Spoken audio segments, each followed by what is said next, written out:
भारत माता की। भारत माता की। मध्य प्रदेश के राज्यपाल श्रीमान मंगू भाई पटेल, मुख्यमंत्री भाई शिवराज जी, रेल मंत्री अश्विनी जी, अन्य सभी महानुभाव और विशाल संख्या में आए हुए भोपाल के मेरे प्यारे भाइयों और बहनों, सबसे पहले मैं इंदौर मंदिर में रामनवमी का जो हादसा हुआ, मैं अपना दुख व्यक्त करता हूं। इस हादसे में जो लोग असमय हमें छोड़ गए, उन्हें मैं श्रद्धांजलि देता हूं। उनके परिवारों के प्रति अपनी संवेदना व्यक्त करता हूं। जो श्रद्धालु जख्मी हुए हैं, जिनका अस्पताल में इलाज जारी है, मैं उनके जल्द स्वास्थ्य की भी कामना करता हूं। साथियों, आज एमपी को अपनी पहली वंदे भारत एक्सप्रेस ट्रेन मिली है। वंदे भारत एक्सप्रेस से भोपाल और दिल्ली के बीच का सफर और तेज हो जाएगा। ये ट्रेन प्रोफेशनल्स के लिए, नौजवानों के लिए, कारोबारियों के लिए नई सुविधा लेकर के आएगी। साथियों, ये आयोजन जिस आधुनिक और भव्य रानी कमलापति स्टेशन पर हो रहा है, उसका लोकार्पण करने का सौभाग्य भी आप सबने मुझे दिया था। आज मुझे यहीं से दिल्ली के लिए भारत की आधुनिकतम वंदे भारत ट्रेन को रवाना करने का आपने अवसर दिया है। रेलवे के इतिहास में कभी बहुत कम ऐसा हुआ होगा कि एक ही स्टेशन पर इतने कम अंतराल में किसी प्रधानमंत्री का दोबारा आना हुआ हो।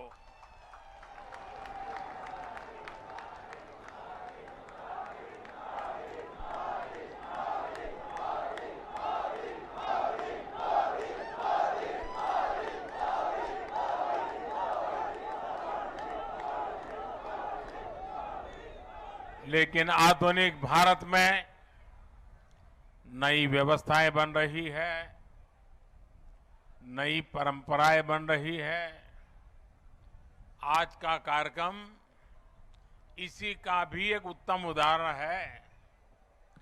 साथियों, अभी यहां मैंने जो यात्री के रूप में हमारे स्कूल के बच्चे जा रहे थे, कुछ पल उनके बीच बताया, उनसे संवाद भी किया। उनके भीतर इस ट्रेन को लेकर जो उत्सुकता थी, उमंग थी, वो देखने योग्य थी। यानी एक तरह से वंदे भारत ट्रेन विकसित होते भारत की उमंग और तरंग का प्रतीक है। और आज जब ये कार्यक्रम तय होता था, तो मुझे बताया गया कि 1 तारीख को कार्यक्रम है। मैंने कहा, भाई 1 अप्रैल को क्यों रखते हो? जब अखबार में खबर आएगी कि 1 अप्रैल को मोदी जी वंदे भारत ट्रेन को झंडी दिखाने वाले हैं, तो हमारे कांग्रेस के मित्र जरूर बयान देंगे, ये मोदी तो अप्रैल फूल करेगा।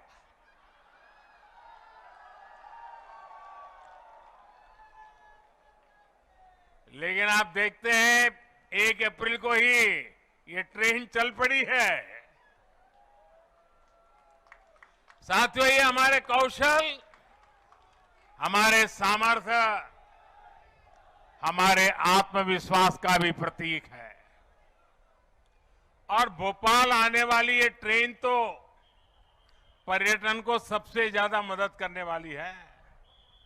इससे सांची स्तूप, भीमबेटका, भोजपुर और उदयगिरी गुफा जैसे पर्यटन स्थलों में आवाजाही और बढ़ने वाली है। और आपको पता है कि पर्यटन बढ़ता है तो रोजगार के अनेक अवसर बढ़ने लग जाते हैं, लोगों की आय भी बढ़ती है। यानी ये वंदे भारत लोगों की आय बढ़ाने का भी माध्यम बनेगी, क्षेत्र के विकास का माध्यम भी बनेगी। साथियों, 21वीं सदी का भारत अब नई सोच, नए अप्रोच के साथ काम कर रहा है। पहले की सरकारें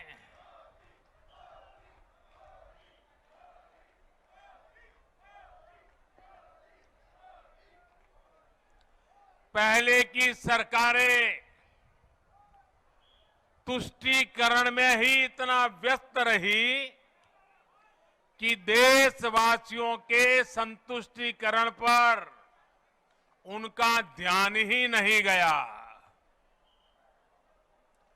वे वोट बैंक के तुष्टीकरण में जुटे हुए थे। हम देशवासियों के संतुष्टीकरण में समर्पित है।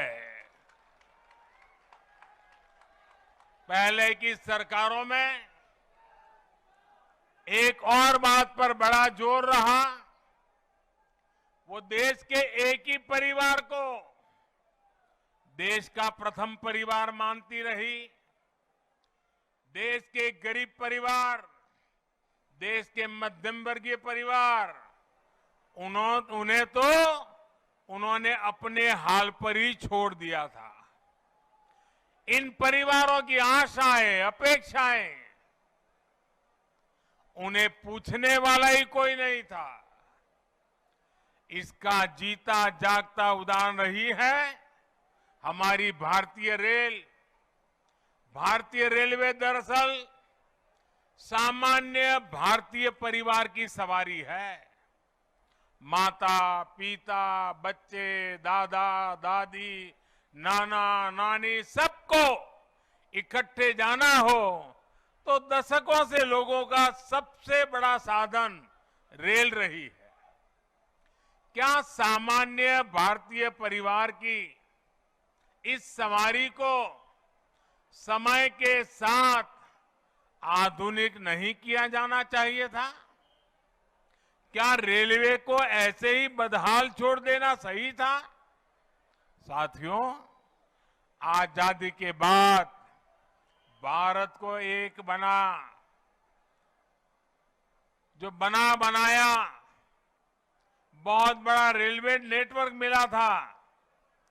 तब की सरकारें चाहती तो बहुत तेजी से रेलवे को आधुनिक बना सकती थी, लेकिन राजनीतिक स्वार्थ के लिए, लोक लुभावन वादों के लिए रेलवे के विकास को ही बलि चढ़ा दिया गया।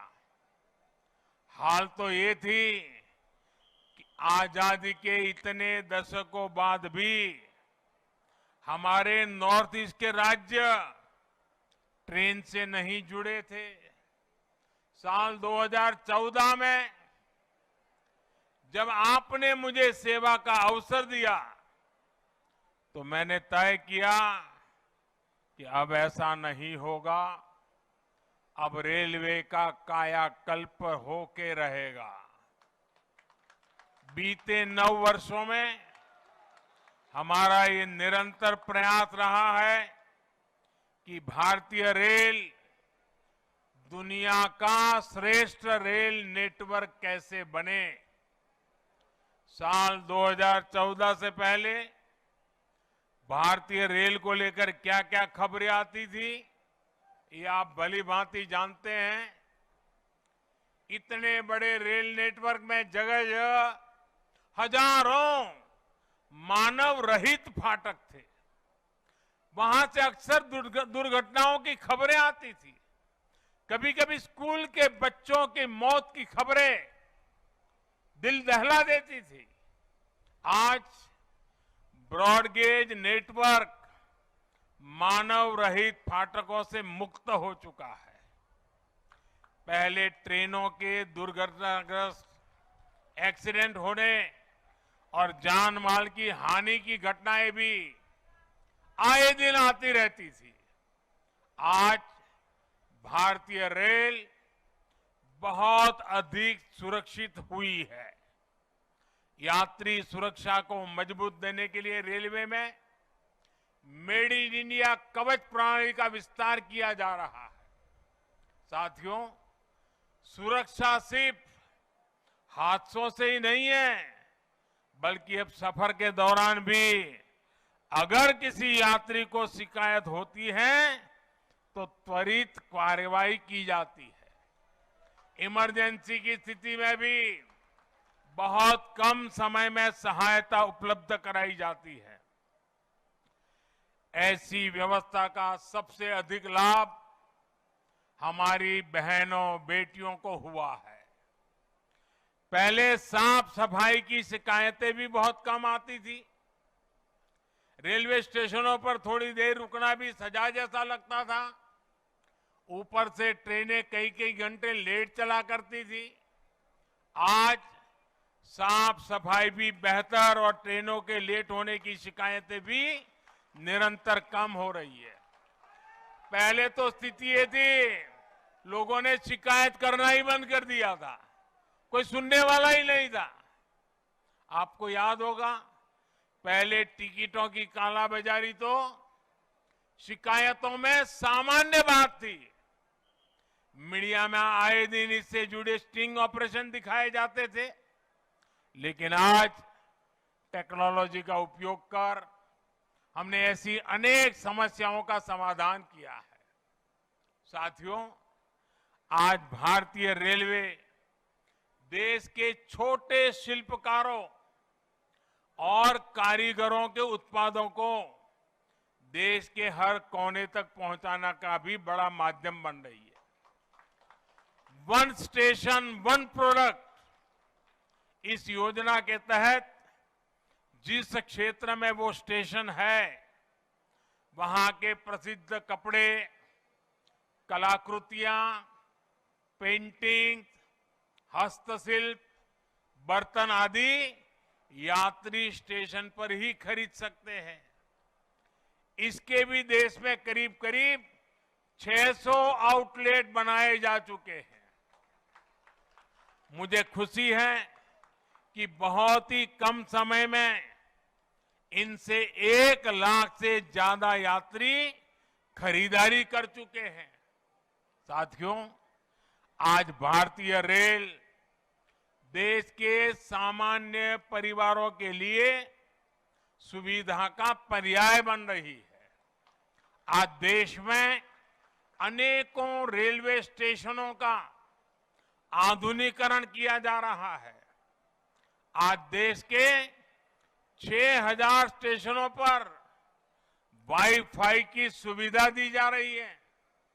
देश के 900 से ज्यादा प्रमुख रेलवे स्टेशनों पर सीसीटीवी लगाने का काम पूरा हो चुका है।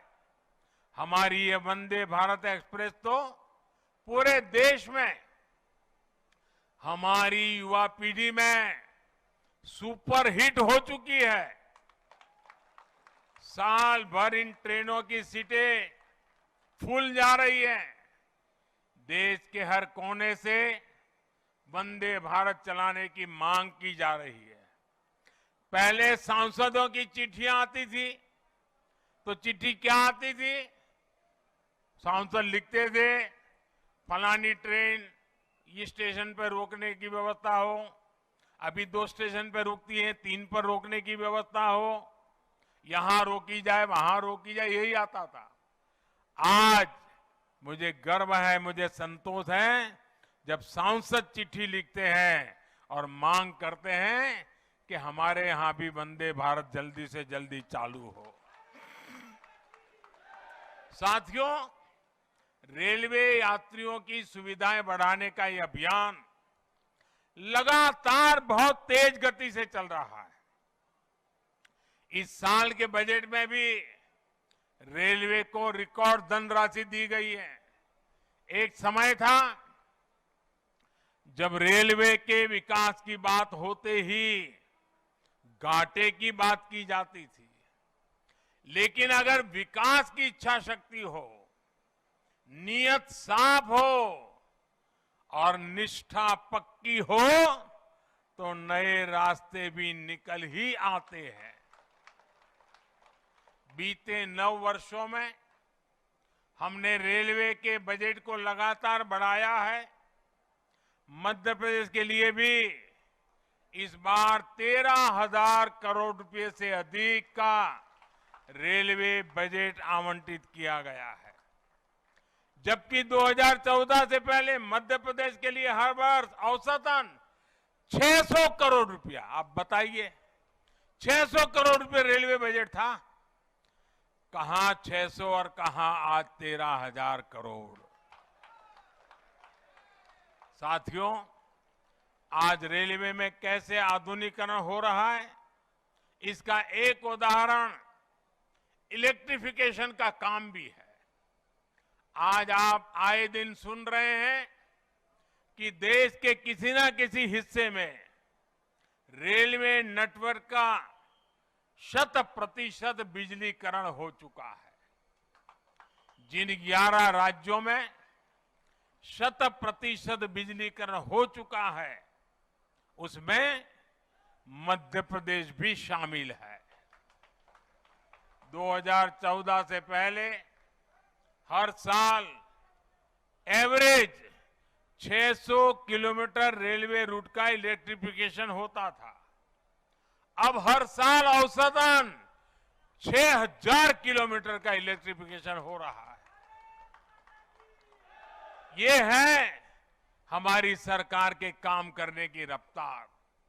साथियों, मुझे खुशी है मध्य प्रदेश आज पुराने दिनों को पीछे छोड़ चुका है। अब मध्य प्रदेश निरंतर विकास की नई गाथा लिख रहा है। खेती हो या फिर उद्योग, आज एमपी का सामर्थ्य भारत के सामर्थ्य को विस्तार दे रहा है। विकास के जिन पैमानों पर कभी मध्य प्रदेश को बीमारू कहा जाता था, उनमें से अधिकतर में एमपी का प्रदर्शन प्रशंसनीय है। आज एमपी गरीबों के घर बनाने में अग्रणी राज्यों में है। हर घर जल पहुंचाने के लिए भी मध्य प्रदेश अच्छा काम कर रहा है। गेहूं सहित अनेक फसलों के उत्पादन में भी हमारे मध्य प्रदेश के किसान नए रिकॉर्ड बना रहे हैं। उद्योगों के मामले में भी अब ये राज्य निरंतर नए कीर्तिमानों की तरफ बढ़ रहा है। इन सब प्रयासों से यहां युवाओं के लिए अनंत अवसरों की संभावनाएं भी बन रही है। साथियों, देश में विकास के लिए हो रहे इन प्रयासों के बीच आप सभी देशवासियों को एक और बात की ओर भी ध्यान खिंचवाना चाहता हूं।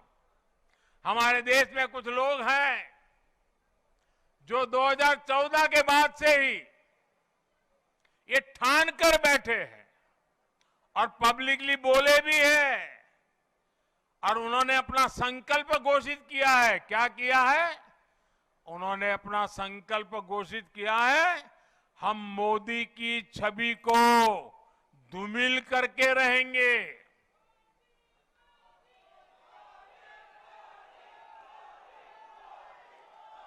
इसके लिए इन लोगों ने भांति भांति के लोगों को सुपारी दे रखी है और खुद भी मोर्चा संभाले हुए हैं।